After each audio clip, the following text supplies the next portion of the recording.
Taylor from the Radio What Studios, and this is my podcast, What Makes You Smarter. It's an extension of the RadioWhat.com internet radio station that I've been running for quite some time. And if you need DJ services, where do I always send you? Go ahead, scream at the screen right now, scream at the podcast, go ahead. That's right, DJLittleRock.com. One more time, DJLittleRock.com. Check availability and get a free price quote, and maybe you can have me at your next event. You know I like to party with the people. The people need to be entertained. Make your next thing a big one. For those that are watching the video version of this on Twitch, YouTube, and Facebook, you'll see behind me I have the poster of Keys Dan Live Entertainment and Disc Jockeys there, and you can see next thing A. Well, the whole rest of that is make your next thing a big one. There. Now you know what that is behind me. All right. This week's shows, I will be at the Cedar Lounge in Morrilton, Arkansas, once again on Thursday night from 6 to 10, 6 p.m. until 10 in the evening.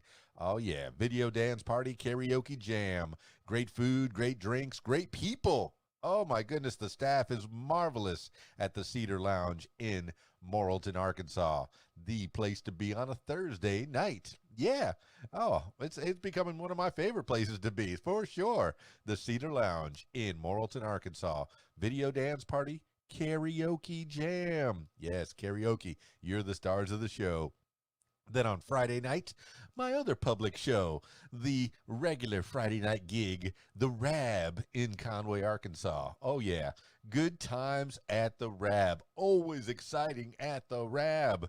Oh, both of these places, just bring a mask with you. This way, when you're walking around, you'll have you'll be able to wear a mask. But while you're sitting down having your drinky drinks and having your good food, you're cool. Okay, just you can pull the mask down a little bit so you can get at your mouth, but yeah, due to this COVID-19, trying to keep these places open, making sure that ABC and the authorities don't come by and have anything to gripe about. How about that? Yeah, so the Rab Friday night at 8 p.m. They got a full bar, kitchen's open, pool tables. In fact, they have a pool tournament on Friday night. So if you want to try to make some money on a Friday night playing pool, I encourage you to check out the Rab Friday night pool tournament. And now the tournament, I think, you go there at about 7 o'clock and they practice till about 7:30. Then they do a break and run. And meanwhile, between 7 and 8, I'm setting up for the karaoke jam, the video dance party karaoke jam. Now, the dancing is kind of limited, too. You kind of wiggle in your chairs a little bit. The dance floor is kind of off limits. This COVID thing. It needs to go away. It just needs to go away. Bye-bye. Bye-bye. Okay. But, so while I'm setting up between 7 and 8, they're doing a little practice pool playing. They're doing the 7:30. They do a break and run where you win a prize if you knock all the balls off the table. So, I mean, and the prize has been, up from the hundreds to sometimes over $1,000 for one break and run game. And if you're a pool player, you know what a break and run is. And if you're not a pool player, you can look up what a break and run is. It's a pretty interesting thing. So if you're really good at playing pool, just that one little, that one skill of being able to run the table can make you some money on a Friday night at the Rab in Conway, Arkansas. It's pretty cool. It's pretty cool. Meanwhile, 8 o'clock, we start the karaoke jam. So you're the stars of the show. You provide the entertainment for us. I'm just pressing buttons, playing some background music. But yes, you, the karaoke singer, are the stars of the show. Then on Saturday night, I have a private party. It's a wedding. Unless you're invited, you cannot come. I'm sorry. I'm so glad the weddings are coming back. Yeah. I love weddings. Love them. Love is in the air. When I go to a wedding, oh man, I want everything to be perfect. And I definitely make sure that I have your music requests, your planning form, your event timeline. I make sure that everything's going to go just right at your wedding. Yeah. So, you only get one chance at this. And I want it to be the best day ever.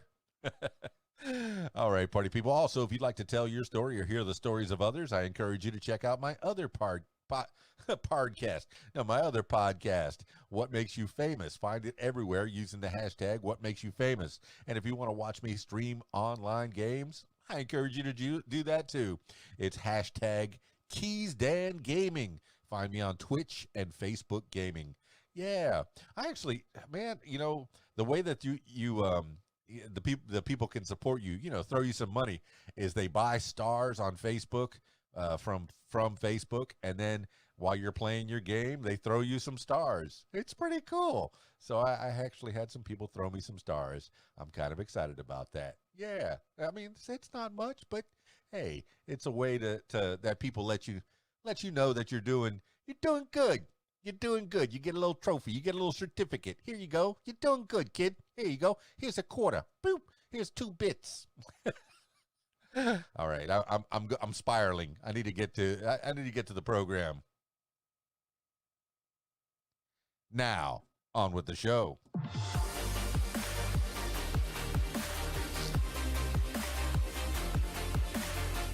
Today on the program, 10 things you need to know today for Monday, October 12th, 2020. 10 things you need to know today. Number 1, Trump returns to campaign trail as Biden expands polling lead. President Trump said Sunday that he was ready to hit the campaign trail again, declaring himself, quote, immune, end quote, following his treatment for COVID-19.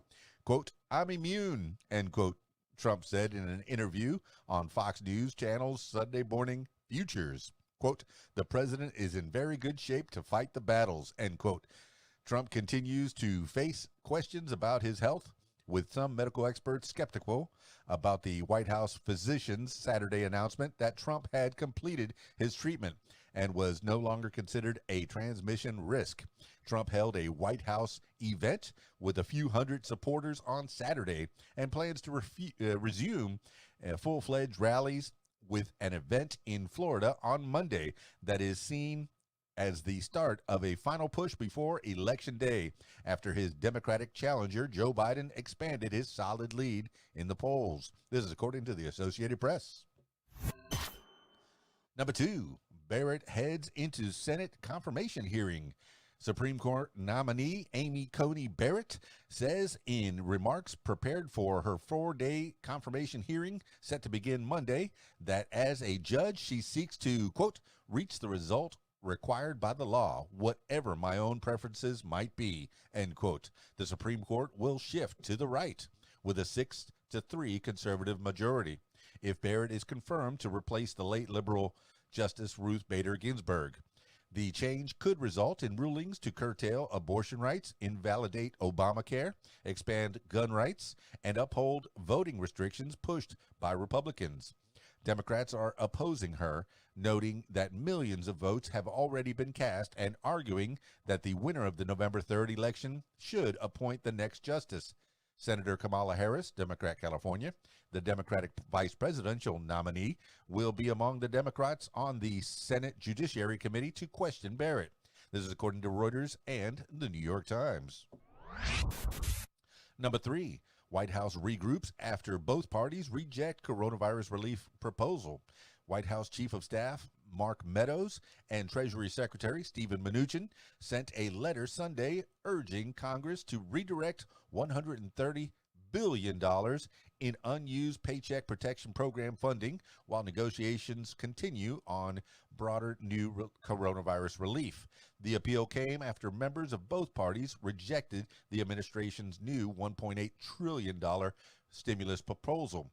House Speaker Nancy Pelosi, Democrat, California, told fellow House Democrats in a letter on Sunday that negotiations with the White House on a new round of coronavirus relief remained at an impasse. Pelosi said Trump's $1.8 trillion proposal was, quote, grossly inadequate, end quote, partly because it did not include the $75 billion and a new national plan for testing, tracing, and virus treatment that Democrats have demanded. This is according to the Wall Street Journal and the Washington Post. Number 4, Denver police identify suspect in protest killing as security guard. Denver police on Sunday identified the suspect in a fatal shooting at a Saturday protest as Matthew Robert Doloff, 30. Doloff was arrested immediately after the shooting and remained in jail Sunday on suspicion of first-degree murder. Doloff was working as a security guard for 9 News, a Denver television station, at the time of the incident. Photos of the confrontation show the victim, whom authorities did not immediately identify, slapping Doloff, then discharging a can of pepper spray at him before the shooting. On Sunday, conservative groups held a rally at Denver's Civic Center, and dozens of socialist and communist activists held a food drive as a counter-protest. This is according to the Denver Post. Number 5, California finds fake official ballot drop boxes. California Secretary of State Alex Padilla office has received complaints about what appear to be unauthorized ballot drop boxes in Los Angeles, Orange, and Fresno counties. The Orange County Register reported Sunday night. The boxes appear to have been set up by California Republicans, the newspaper reported, citing social media posts. The metal boxes, which purport to be, quote, official, end quote, have been reported at local political party offices, churches, and headquarters for GOP candidates. Quote, operating unofficial ballot drop boxes, especially those misrepresentative as official drop boxes, is not just misleading to voters, it's a violation of state law, end quote, Padilla said. A felony conviction would land perpetrators in prison for 2 to 4 years. The California Republican Party did not respond to the Register's request for comments. This is according to the Orange County Register. Number 6, SC Democrat Jaime Harrison shatters Senate fundraising record. Democratic Senate candidate Jaime, I don't know if it's Jaime or Jamie Harrison, who is challenging Senator Lindsey Graham, Republican South Carolina, raised $57 million in the third quarter, shattering the Senate quarterly fundraising record. Harrison has pulled even with Graham in the deep red state. The previous record of $38 million was set by former Representative Beto O'Rourke of Texas in his 2018 bid to unseat Senator Ted Cruz, Republican Texas. Challengers in races that will determine control of the Senate have been outraising incumbents for months. Other Democrats around the country are also raising unprecedented amounts for their Senate bids as the party ramps up its effort to regain control of the Senate.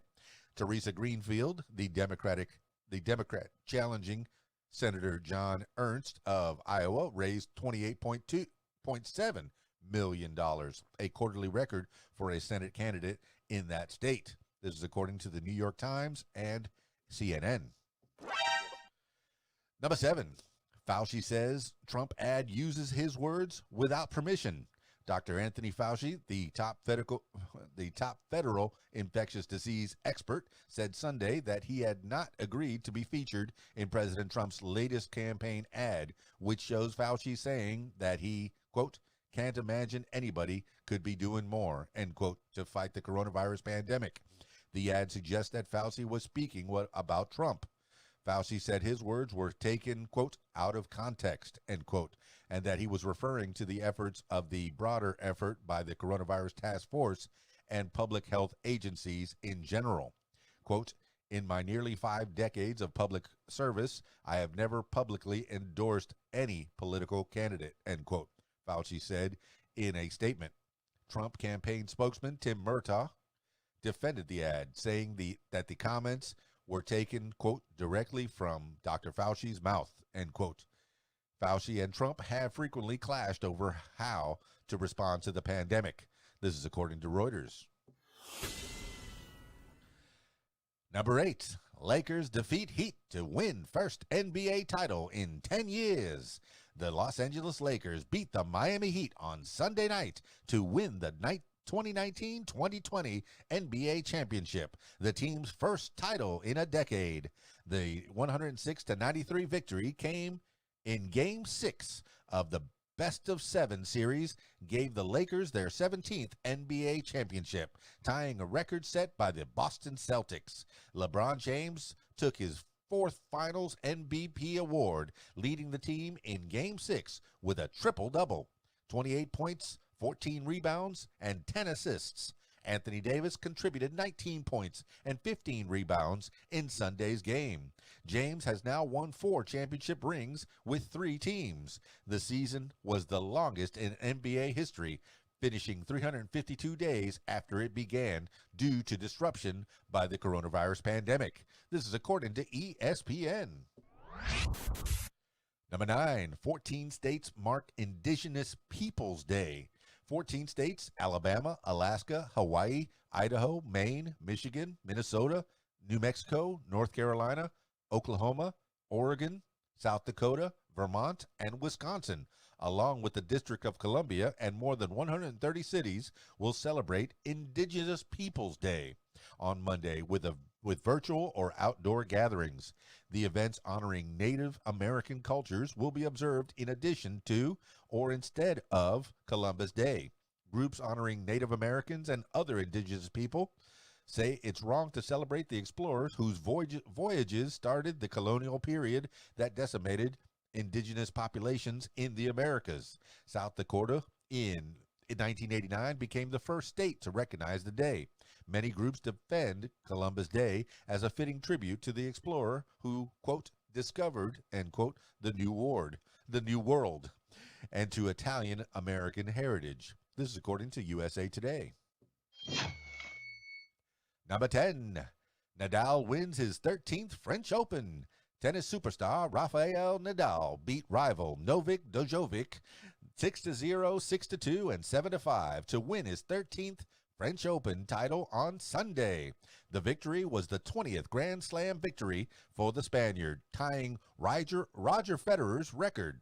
Djokovic congratulated Nadal after the players exchanged a gracious hug over the net on the famed red clay court after the match. Quote, "What you're doing on this court is unbelievable," end quote, Djokovic said, acknowledging that Nadal had simply overpowered him. Quote, "Not just on this court, throughout your entire career, you've been a great champion, and today you showed why you're king of the clay," end quote. Nadal said he wanted to send a message of encouragement to the world. Quote, "We are facing one of the worst moments that I think we remember in this world, facing and fighting against this virus," end quote, he said. Quote, "Just keep going. Stay positive," end quote. This is according to NBC News.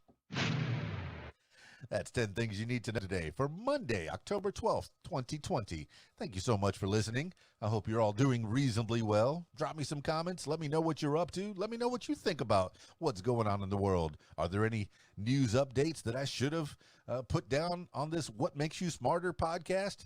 Primarily, I've been using this feed to keep myself up on current events. And if you like the sound of my voice and if you like the way I pronounce words or names, the way I stumble through, hey, follow me around. Why not? Give me a like, a subscribe, throw me 5 stars. Hey, throw an old dog a bone. Go ahead. Also, if you'd like to have a full podcast with me, if you'd like to tell your story, I encourage you to check out my other podcast, What Makes You Famous. Find that everywhere using the hashtag What Makes You Famous and Keys Dan Gaming. If you want to watch me stream some games, which I'll probably do pretty soon here. I've been playing a lot of Fortnite. I've been trying to kill Iron Man. You'll know why if you played Fortnite. Ask your 10-year-old. I'm way too old to be playing Fortnite, but I'm playing Fortnite. Find me everywhere using hashtag Keys Dan Gaming. I guess I'm on Twitch and Facebook Gaming for the most part. That's it for me. It's Keys Dan, RadioWhat.com, DJLittleRock.com. Peace.